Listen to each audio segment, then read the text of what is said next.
I made a chocolate chip pancake air fryer cookie the other day, and I've been thinking about it ever since. So let's try to recreate it so that I can share the recipe with you. Okay, so it's time to get out all of my ingredients. So you're gonna need a bowl to mix. I'm not gonna use any sort of advanced tools for this. It's gonna be very, very basic things you typically already have in your kitchen.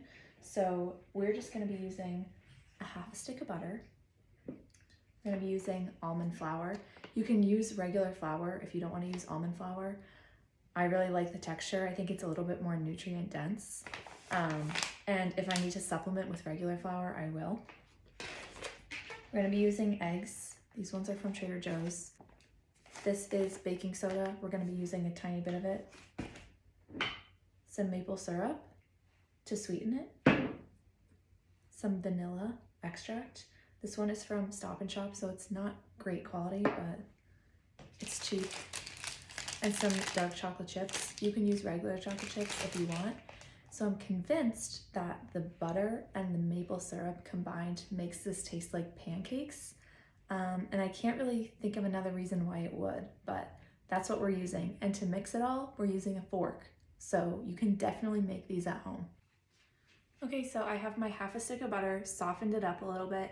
You can totally use a microwave for this step. For something like a buttercream, I would not recommend using the microwave to heat up your butter or melt it down because it's gonna be uneven. But for this, literally anything goes. I don't care how you heat it up. And you're gonna put it into your mixing bowl, and I'm gonna use a fork, any old kitchen fork, and mash it, because typically if we were using an electric mixing tool, we would start by whipping this. So we do want to whip it just a little bit and to ensure that it's as soft as we want it to be. Typically, if I'm making a recipe, it's a little more high tech than this. But this is an air fryer cookie. It's designed for you to make it on a weeknight when you just want a sweet treat. It only yields about 6 cookies. So keep that in mind when you're making it. You can also obviously bake these in the oven. They just won't have the same texture of that crunchy outside and the molten inside. All right, so this is sufficiently soft.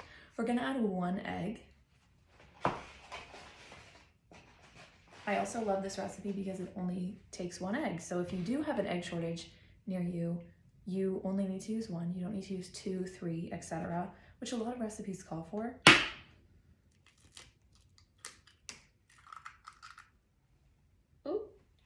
And really hot take, probably gross, I don't know. I always put my eggshells back in the carton and then throw it away once there are 12 eggshells in there. Is that really weird? I don't know. I'm gonna add some vanilla now. And again, this is low effort. I used the cap. This vanilla is such bad quality. It's like pale, pale, pale. I love the Magnolia Star vanilla paste for a more high effort recipe, but not for today. This bowl is a little big for this process, but you're gonna have to trust me. And the butter is like gonna separate from the egg because we're just using a fork. And again, if you wanted to use a hand mixer, I wouldn't use a stand mixer because it's such a small batch. If you wanted to use a hand mixer, you can. But again, it's so small, it's not necessary to dirty those tools or to, find an outlet to plug it in. I have a very small kitchen in my apartment, so I'm always looking to use the smallest amount of tools possible and dirty the least amount of dishes. So if you are a college student or you live in a small apartment, this recipe is for you. Okay, the butter is clumpy, but we get to alleviate those clumps later on in the process. So I'm gonna take my finger. I'm making these cookies for myself, so I'm allowed to touch it. We are going to add our maple syrup, and we are gonna measure this. This is going to be 4 tablespoons. So let me go get my tablespoon. I have my tablespoon. We're doing 4 of them. I find this to be the perfect amount of sweetness. It's also a liquid sweetener, which changes the texture. If it was solid, like a white sugar or something, I think you could kind of mess with the measurements, but with liquid, I want to be careful because we don't want a sopping wet cookie that never takes shape. We're gonna mix this up just a little bit, just a tad.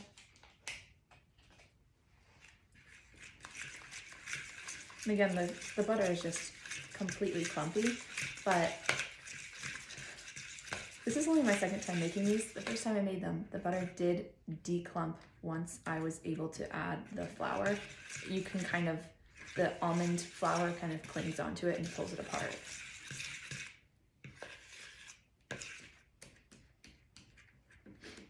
There's really nothing but liquid for the butter to cling onto right now. Okay, now we're going to add 1 1/3 cup of almond flour. We'll see if I have enough, and if I don't, I'll just add whatever the difference is in real, regular, gluten-free baking flour. Then we're going to add, I keep the baking soda in here so it doesn't go bad,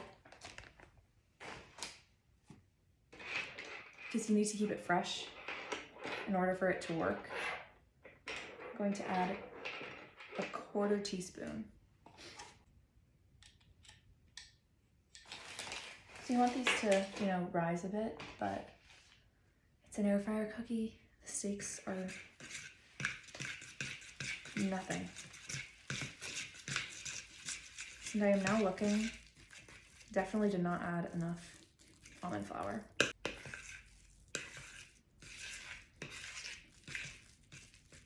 It's very grainy because it's almond flour after all. Getting that extra butter was on the side of the bowl in there.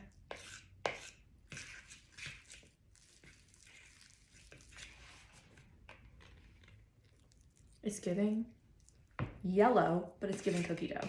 And something about the consistency, it's really giving pancake, the consistency and the color together. I don't know. Maybe it's just me. All right, I'm gonna add one last final sprinkle of almond flour because I lost the measurements.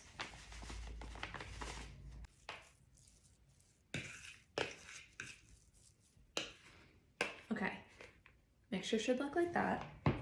Now we're gonna add our chocolate chips. You can really add anything here. I have contemplated adding walnuts because I love them, but John doesn't like them, at least not enough to have them in these cookies. I think they would make the perfect addition.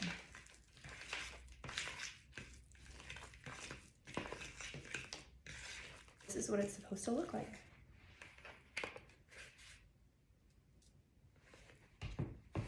Okay, it looks a lot more clumpy on the camera than it is. It kind of looks disgusting on camera, actually. Okay. It looks good in real life. It doesn't look like scrambled eggs like it does on the camera.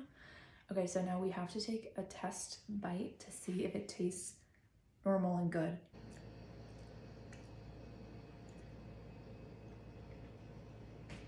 Tastes like a pancake, I swear. All right, so we're gonna get these in the air fryer. Let's do it. Okay, so I have my air fryer chamber and I've lined it with some parchment paper. I have a war against my air fryer and the parchment paper I put it in. It always gets sucked up and burnt at the top. It starts spinning. So you have to put a lot of cookie dough on there to make sure it gets held down. So to ensure that I've done that, I folded it so it's pretty good in there. It's not covering, it's covering about half the bottom of the chamber. And gotta make sure your hands are clean before this step. I'm going to roll it into balls. It's a wet batter, so just keep that in mind. If you have sensory issues, either put gloves on or ask someone else to do it.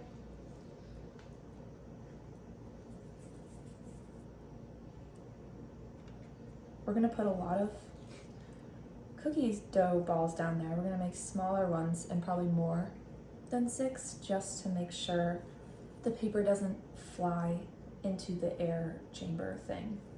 I don't really know how an air fryer works. I know it's like a convection oven though, so if you wanted to make these in the oven, you could probably just set your oven to convection bake.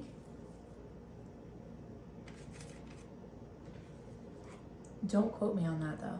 I don't want to have people angry that it didn't come out right. All right, we can do 5, maybe 6. I think we can fit 6. So they don't really drop as much because it's not a process of the butter melting and then baking as a whole. It's more of like them solidifying by getting fried on the outside and staying soft on the inside, but heating up, if that makes sense. So you can kind of overload it. They're not gonna drop like a typical cookie would. Okay. My hands are a mess, but I'm gonna try to tip it so you can see. I'm gonna put this in the air fryer at 400. If you want the inside more cooked, low and slow. If you want a molten cookie, high and fast. I'm impatient also. So while the cookies are air frying in the air fryer beside me here, I wanted to introduce myself, give a little bit of backstory and where you can find other recipes and content that I created.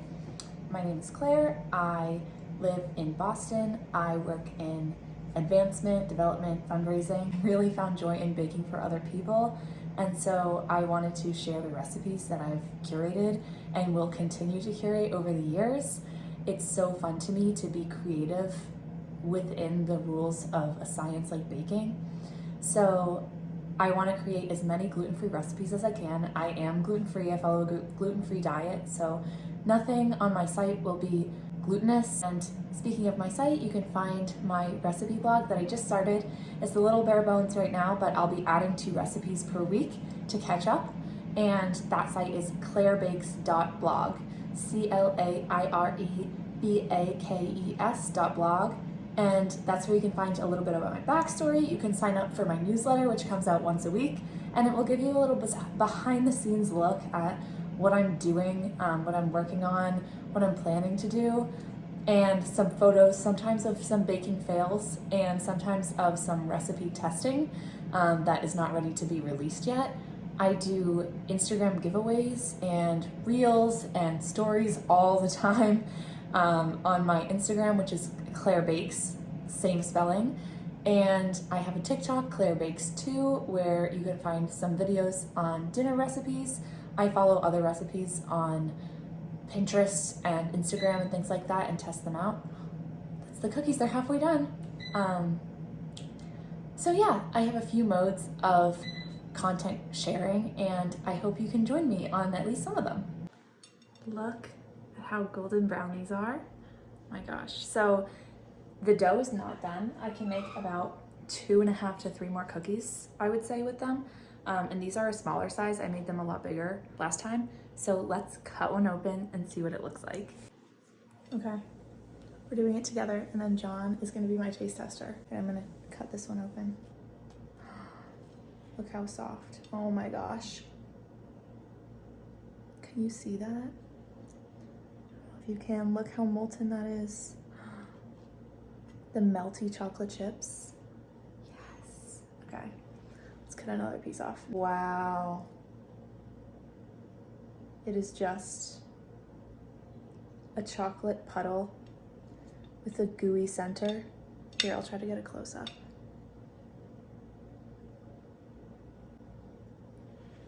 Yep. All right, I'm gonna take a bite and then John's gonna take a bite. Before I do, let's put some Maldon salt on it. The best invention known to man. I put this on everything. Oatmeal, savory dishes, mostly chocolate. I'm gonna sprinkle it on every single one. It's so good.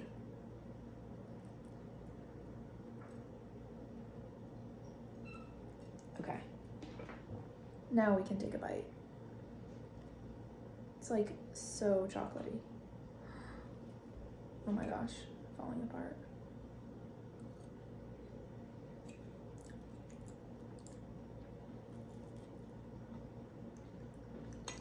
It's so good.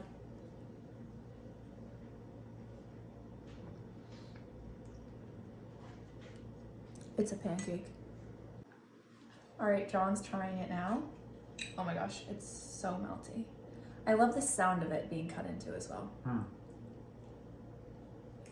It tastes so much like pancakes. It's Right? great. Yeah. Oh my God. So you should make these. And I made an adjustment to the baking time as well. 4 minutes at 400, 4 minutes at 350. I think these are better than the first batch. I think so too. Okay, guys. Clearly we've made a mess, but I hope you enjoyed and I hope you try them and tell me what you think.